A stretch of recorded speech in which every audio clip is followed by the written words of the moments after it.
We all know that the commercial fishing industry plays a vital role in our way of life, both economically and nutritionally.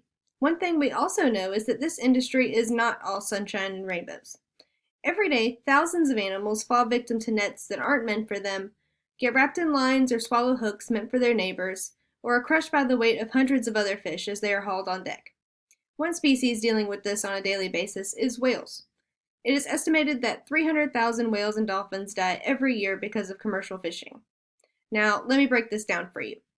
Based on current data, there are only 75,000 reproductively active whales left in our oceans, which means that if change doesn't happen fast, and I mean really fast, we could be facing total extinction of all whale species as soon as next year. Next year. And that's just the whales. There's a whole host of other animals whose numbers are rapidly declining because of the commercial fishing industry. From turtles, seals, fish, cephalopods, even seabirds. Pretty much if an animal spends any significant amount of time in or around the ocean, it's currently being negatively impacted by commercial fishing. So what's being done about this? Well, a lot actually. Scientists are working with fishermen to come up with new ways to eliminate this issue. From deterrents to escape panels and marine reserves, it's all being studied.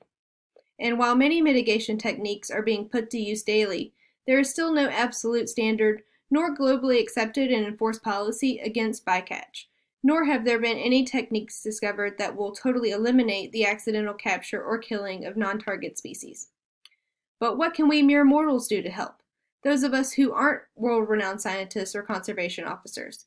First, I recommend doing your own research. See for yourself the damage being caused. Learn about the dangers of losing these threatened species. If you like to eat seafood, you might study up on what companies work with sustainable fisheries, so you can purchase from responsible sources.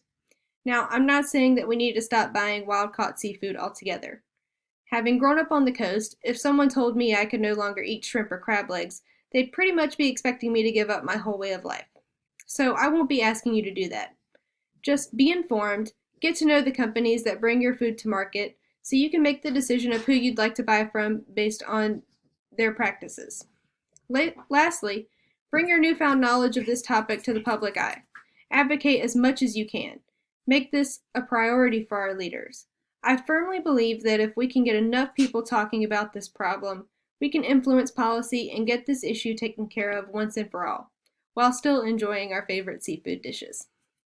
Together, we can make a difference, both in individual animals' lives and the overall health of our oceans. Thank you.